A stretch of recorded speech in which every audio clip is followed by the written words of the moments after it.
Welcome to the Finding the Magic podcast, where books come alive. I'm Tricia Copeland, a fiction author and host of this show. If you love books, finding great reads, and hearing about the story behind the story directly from the authors, this is the place for you.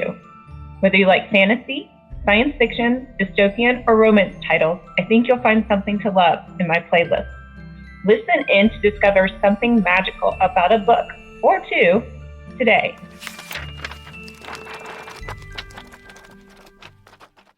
Welcome, Kay. Well, welcome to you too. Today, nice to meet you. You too, Kay. Today I have the privilege of talking with Kay Sparling. She is an author and former opera singer. Do you still sing? Well, hon, I'm really old. So I finally did retire from opera about 3 years ago. Okay. But I sang for decades. Oh, wonderful. That's amazing to me. I cannot carry a tune to save my life. So I'm amazed by anyone who can. And so Kay wrote the book THAW, and it was based in part on some of your experience. Tell me about the book, and then I have questions. Okay. Well, it's called Mission THAW, and it's set at the end of the Cold War. It's a feminist spy thriller, which in those times, hardly any women. You would find spies at Langley at CIA, but you would not see them out in the field very much. And it's about a character, Kaitlyn Stewart. She wins a Fulbright and she goes over to apprentice in a major European opera house. Soon after she arrives, she is pretty much kind of scouted by the CIA, and they want to recruit her for a special mission. And of course, she knows she wasn't expecting this, the last thing she was expecting. And she finds out they've been vetting her in graduate school for like 3 years. So that was quite a surprise. And when they approach her, like I said, they literally throw her in a car, and that's sort of like, yeah, hey. No excitement from the beginning, it sounds like. Yeah, it is absolutely a page turner. That's what all the reviewers and the readers say is, wow, you can't put this thing down because you don't know where it's going next. Yeah, and that's the beginning of her ride. And they tell her what they would like her to do for them. And at first she just, this is crazy. This is not what I came over here to do. Find someone else. And she starts to walk away. And then he says, the chief of the spy ring, he says, but what if you could help bring down the Berlin Wall? And so she turns around and says, well, what am I going to do? Hit a high C and knock it down? I mean, what can an opera singer do, from Iowa? I do not understand this. And so he says, well, if you agree, we'll explain it to you. Well, she's so intrigued, she has to listen to this. And very quickly she agrees. And at that point, she is still an apprentice because that's going to be her cover to get to the people she needs to get to. Because now we're talking the late 80s and we didn't have all the spyware we do now. And so therefore, a lot of it had to be, boots on the ground, going in, infiltrating cartels or whatever, and gathering information and reporting it. Because information is king in the spy world. Okay. And so they tell her, this is what we want you to do. We want you, because you can go to any part of high society where you're at. And she was in Vienna. We want you to become very friendly with the main mentor of the Vienna State Opera. He is also a very crooked businessman, and he is running for office and will probably win. And he is very, very powerful. And what he has done is he has made business with some East German businessmen and the KGB there in East Germany across the wall. And this is at the very time when USSR has freed, as they put it, all those satellite countries, Czechoslovakia, Hungary, Poland, etc. Okay. And when they did, they left them with no infrastructure. Absolutely, people were starving. They had no food, they had no electricity, they had no running water. Um, and so, what these people had to do is they had to, carry everything they could and rush into the nearest Western country. Well, for a lot of these people, it was Vienna. And the Austrians did not want these people. So there were all these huge tent refugee camps being set up on the edge of town. So, what the East Germans figured out is their economy was tanking, just like the USSR. So they thought, well, hey, all these people don't have jobs. We can lure them back in by saying we're going to give them jobs, we're going to give them housing, we're going to give them medical care. And, they might believe it, whereas in truth, these people would get on trains late at night and they would go into the middle of nowhere, somewhere between Austria and East Germany. And they'd stop at these small little villages where everybody'd be asleep. And they would have these, one train would come from the east and one would be coming from the west. And they'd literally have slave auctions. And they were horrendous. Okay. And all the children and the old people would be sent back to the camp they came from in the west. A lot of the women were bought into underground brothels in East Berlin. A lot of the girls were, some of the pretty boys were.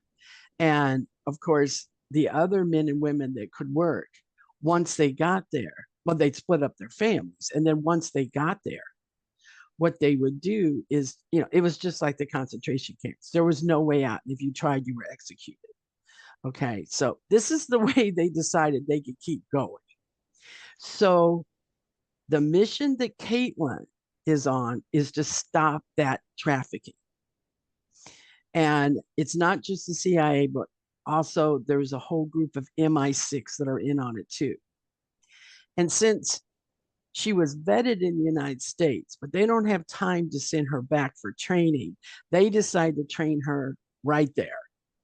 And her trainer ends up being the director of the MI6 group. And he is truly at the time the real James Bond.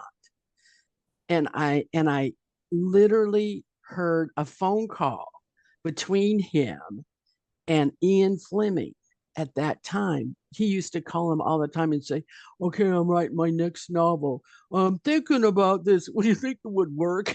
Is this reality or not? I mean, that's who this guy was. He was the best spy in the free world. And that's who has to train her, because he has to train her quick. But, he thinks he's this trainer. She's going to put on her pretty ball gown. She's going to go be friends and act like a neo-Nazi to these people that are running this group.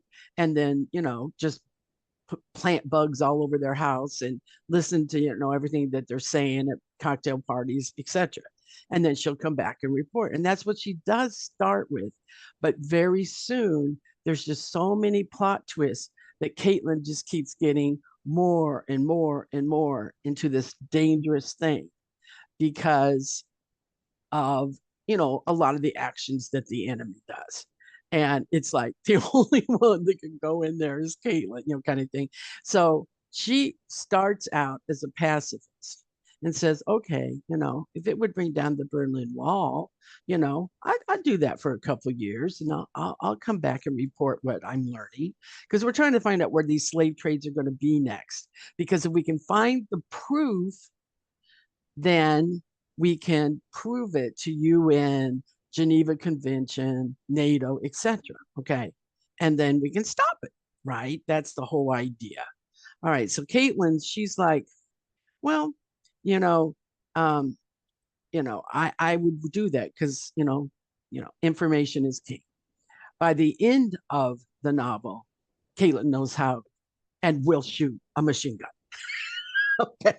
Because of who she meets and what they do to people, particularly women. So this book has some very graphic things. And, it's very, very hard to handle, but they're all true. These are true things that the KGB and the neo Nazis did to those women, those refugee women, particularly at the time. So, this is not only a feminist thriller in the fact that Kaitlyn Stewart's the only woman on her team and the only woman in that whole theater over there, but also because she is fighting. That's what keeps her going. When she witnesses what she witnesses with what happens to these women, that's what keeps her going. She's going to do it for the women and the children. And yeah. So it's written in first person because I was trying to give the reader the feeling that, you know, she's like the most unlikely accidental spy. So they're just with her from the day one, and they're just riding her back. And she's not perfect. She makes a lot of mistakes, and she pays for a lot of them. She gets a lot of put downs, obviously by some of the men on the crew. And so you're feeling it and you're thinking it with her. The things that she doesn't say out loud, and it's a roller coaster ride. It sounds like it. It sounds like you did tons of research for this too.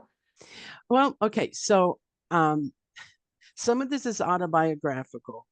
I witnessed a lot of this stuff myself at the time. I was living in Vienna at the time. That's what made me know about all this. And I got involved with the refugee plight as I guess a humanitarian. I was an opera singer, but it all started one day when a priest said, "Hey, I'm going out to the edge of Vienna. Why don't you come with me? And maybe you could set up some entertainment for these poor folks." And then it went to, "Well, okay, you're running in the richest circles, in the city. Maybe you could find some, more liberal people that would give money to this camp, because we need medicine, we need, toys for the kids, we need clothes, everything." And so I just kept getting reined in. And along with that, um, yeah, I definitely became an advocate for those people.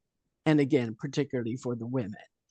Um, I would interview people, and I would in the tents, and I would help out sometimes the Red Cross nurses and that kind of thing. And then, well, I met a few spies. And so my research is my own eyewitnesses to a lot of this stuff. Hours of interviews with spies. Wow. And did you know they were spies at the time? Well, that's always a little tricky. No, not when I first met them, but I would figure it out, because, these people would be around the camps a lot. And some of them were just hunk-a-bunk men, right? And I'm a single diva. So they're kind of interested in talking to me, and I'm pretty interested in talking to them. So I literally was dating some of these people, particularly one. And yeah, through time, it was told to me that they were spies. And so it was pretty darn easy to get a hold of old boyfriends and old friends, to get the full story. So that's why this is based on true fact. Now you're going to ask me, well, why didn't you just do nonfiction? Why didn't you say this is a true story and this all happened?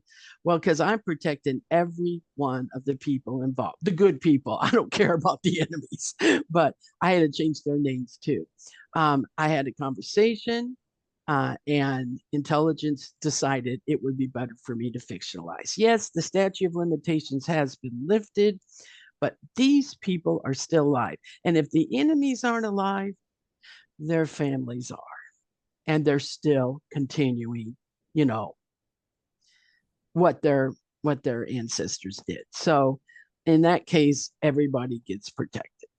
Right. Yeah. It makes sense to me that you would do a fictionalized account that you don't Yeah. want, you Yeah. don't want to jeopardize anybody, Absolutely not. Absolutely not. And you even have to worry with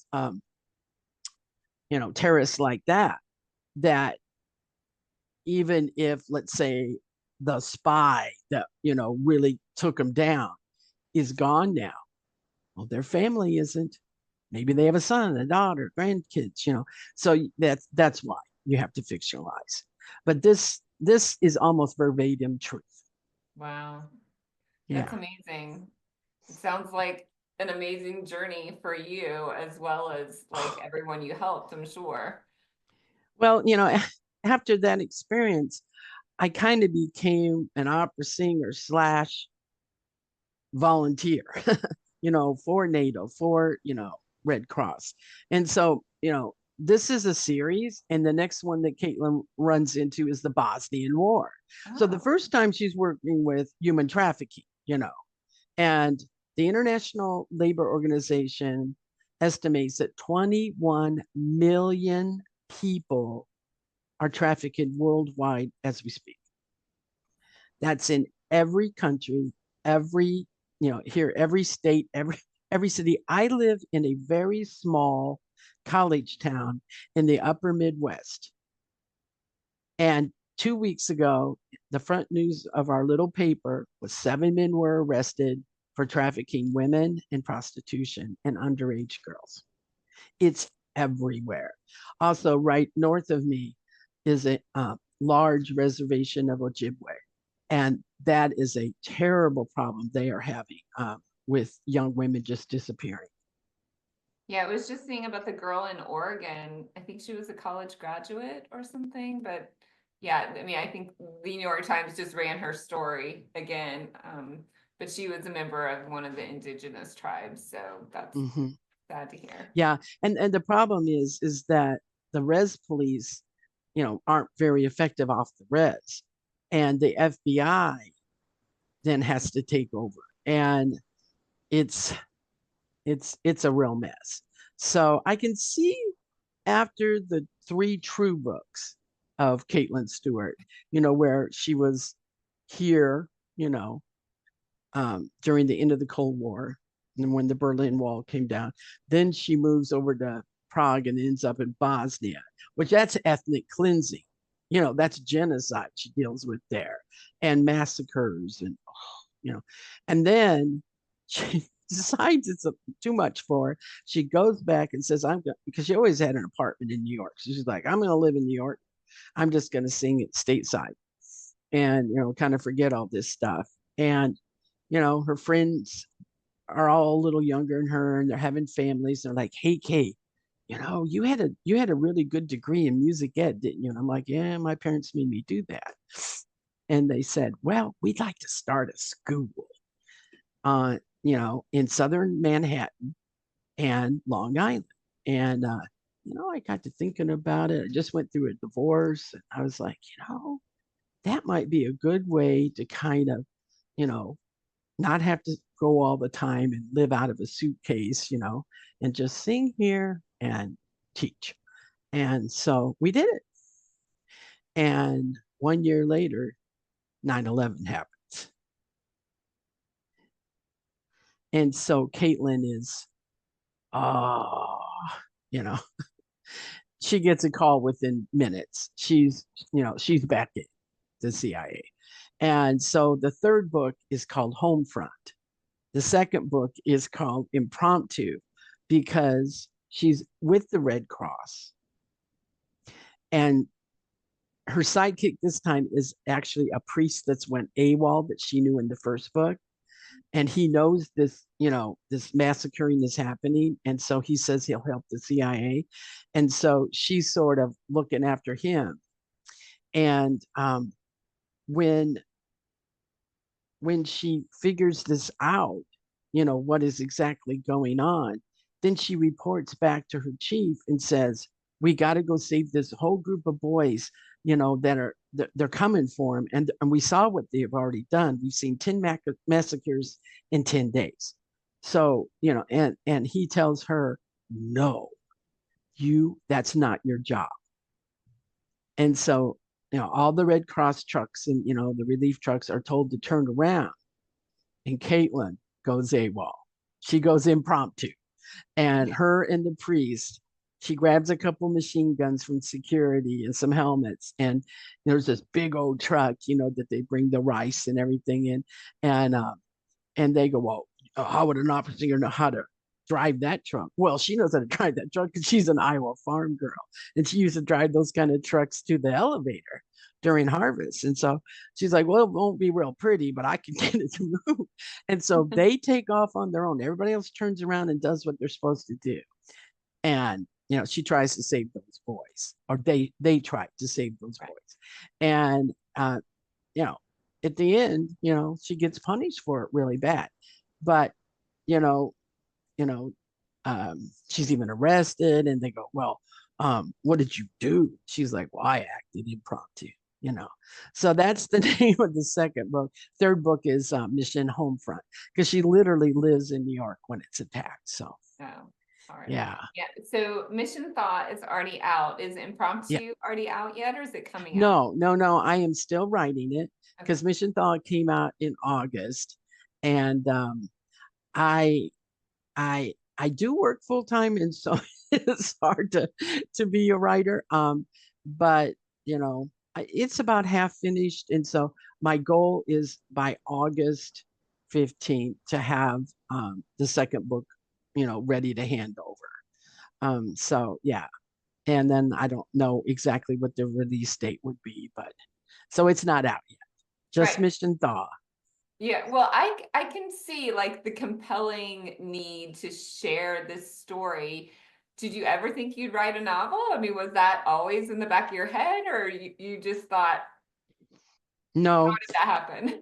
No, because I started singing when I was 7 years old. I was a Broadway and sacred singer, and I kept doing that till I was 27. And then I went and trained for opera, and then been doing that for decades. And then, of course, was a coach as well.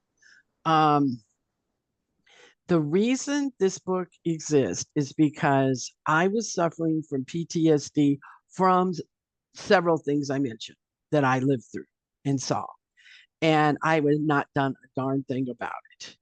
And then it came down on me.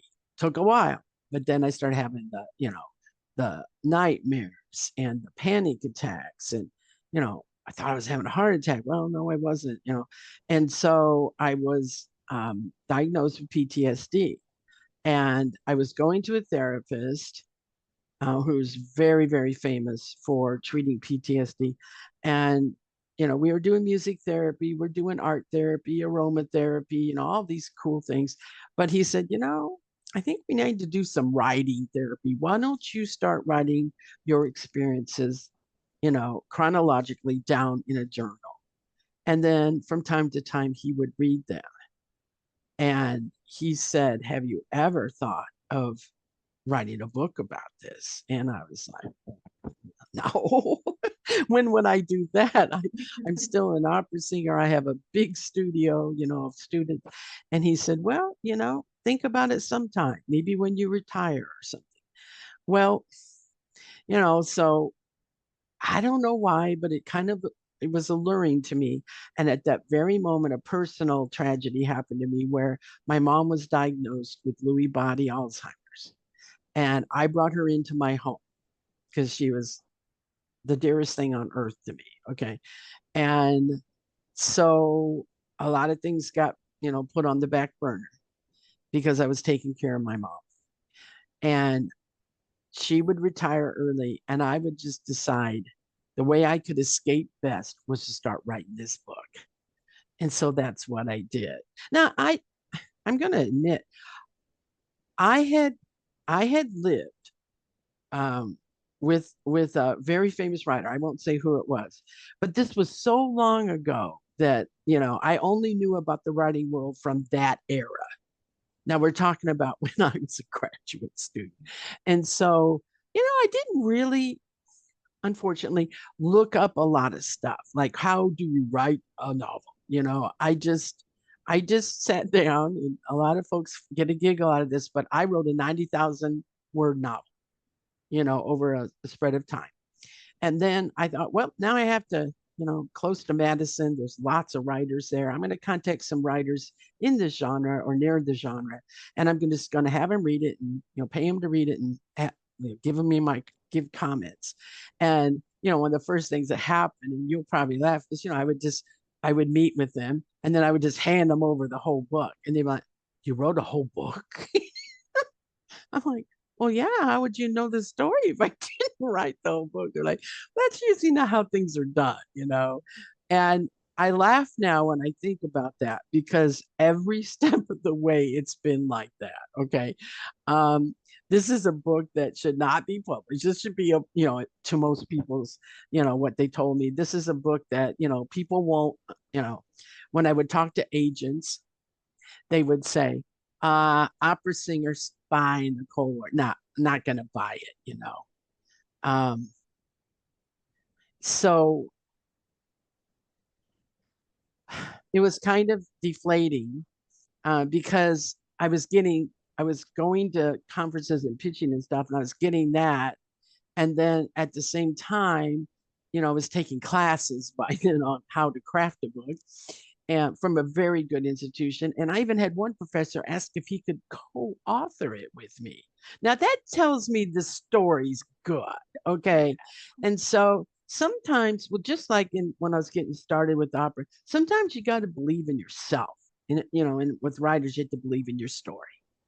And I knew it wasn't crafted perfectly yet, but I knew I could get there, and I knew it would be a good story. And being an actress all my life, I kept writing it as I've seen it as a movie. Okay. And I wrote the whole thing like that. And I think that's one reason it just moves so fast, and keeps you on the edge of your seat. But I was told, oh no, you can't learn to screenwrite. You can't go straight to that. You have to write a book and then you present it, which on Thursday I have a conference to learn how to do that. Because this has been my goal all along, is to either make it a movie or like a Netflix series. I think it'd be perfect. And I've had my dream cast in my head for years. And so you know, I had to believe in this book when I had no encouragement, from the industry very much. And so I just published it on my own with a hybrid publisher. And now I have some lovely publicists. And guess what? People like the book a whole lot.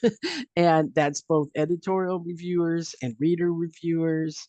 And yeah, it's hitting a spark. And I think one of the reasons is the very reason they said it would not work is that, opera singing by. I took a master class with James Patterson, and you get assigned TAs, in there that work for him. And that TA, after he coined it, said, I love it. Finally, I found someone that just, said he loved it.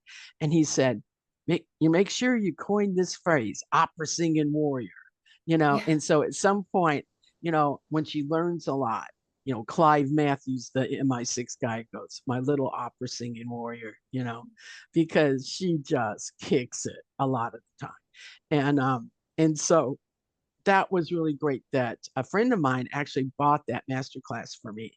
And that was sort of a turning point to me because I think I was on my third draft by then. And I was like, is this ever going to happen? And yeah, he was real encouraging. And so at the very end, I had a friend that came back to the area that I've been friends with for 20 years. He's a playwright, and he edited my last draft before I handed it in.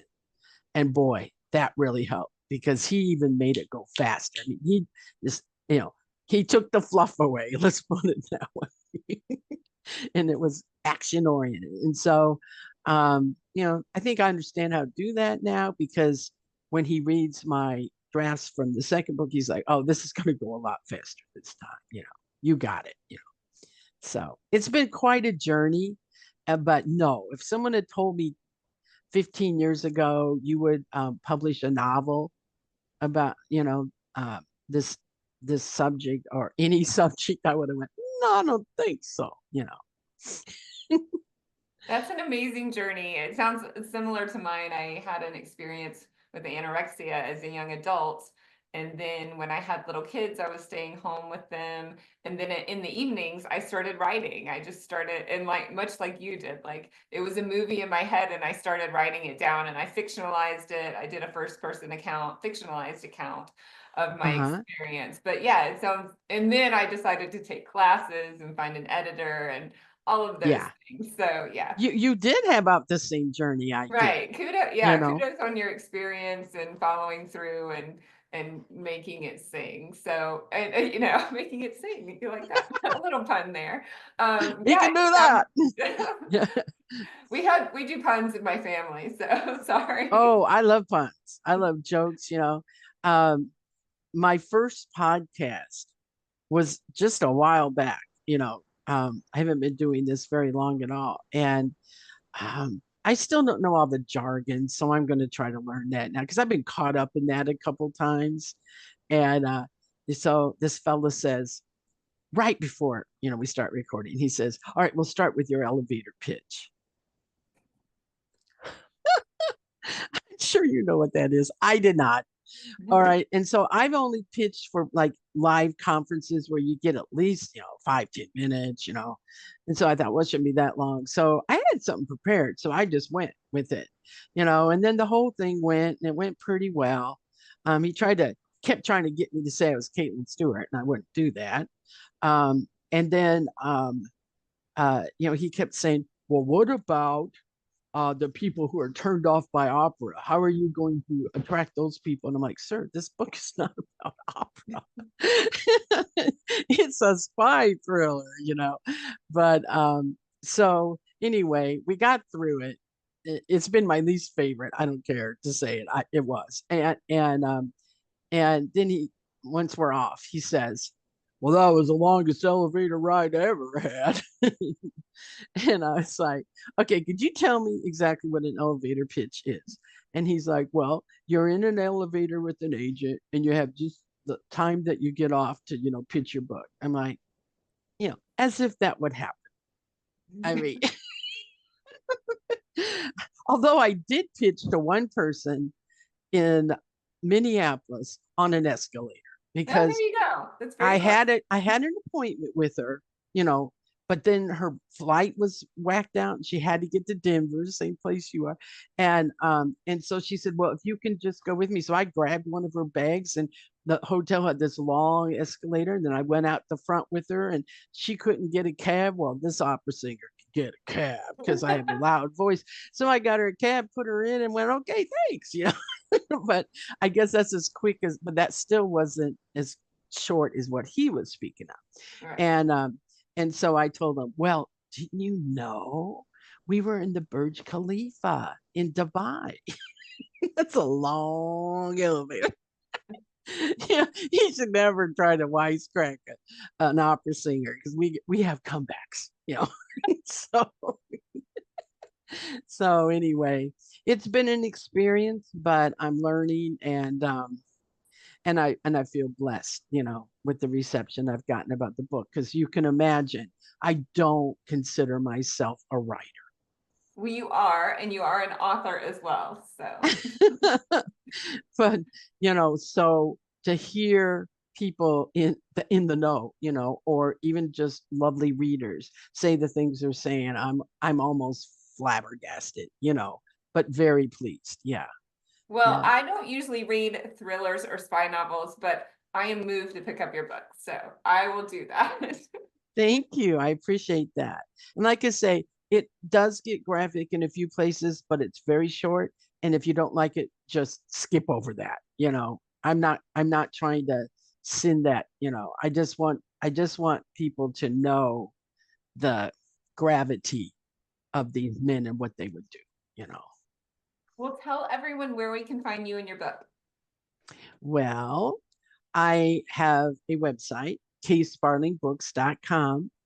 There's a lot of material on there, more every day. And then Also, I'm on all the social medias. So, being so old, I'm not going to know anything about that. So one of my graduate students has taken over that for me. And thank goodness. So she's my assistant now. And she takes care of putting everything on everything, so you name it. Let's see if I can remember all of them. Well, there's Facebook, of course, and then there's X, and then there's Instagram and Blue Sky and LinkedIn. I'm not going to remember them all. No, that's okay. But anyway, they're on the website and where you can go. And also, I have a very special thing because I wanted, the whole movie thing. So this man, who's a friend of mine, actually composed a theme song for Mission THAW in case it becomes a movie, and also theme music. Like James Bond has his, and of course Mission Impossible. Boom, boom, boom, boom, boom. So he on my website, you can hear on the front page, you can hear the little theme music, and then when you go to author, there's an illustration, kind of a comic of Kaitlyn and one of her wisecrack quotes, and then right underneath that is a song, and one of my students sang the song. So very cool. So we do have a YouTube channel that has that on it, and then just recently one of the magazines I did an article with wanted me to do one of those 5 things videos, so I actually just got that up on it yesterday. So yeah, YouTube definitely has something a little special on there that I don't think all authors have. Oh yeah, no, that sounds like really fun. Yeah, to have like a theme for your book. So yeah, definitely. Yeah. A cut above, we will say. Just a little different, just in case. Yeah. Well, this has been amazing, Kay. Thank you again so much for being here, and we will look forward to having you back when you release Impromptu. Well, thank you so much for having me, and you have an enjoyable summer. You too. Take care. Bye. Bye-bye. I hope you enjoyed this episode of the Finding the Magic podcast. I'm your host, author and podcaster Tricia Copeland, and I love getting behind the scenes. If you like the podcast, make sure to subscribe and stop in each week to discover new authors and books. Thanks for listening, and until next time, keep finding the magic.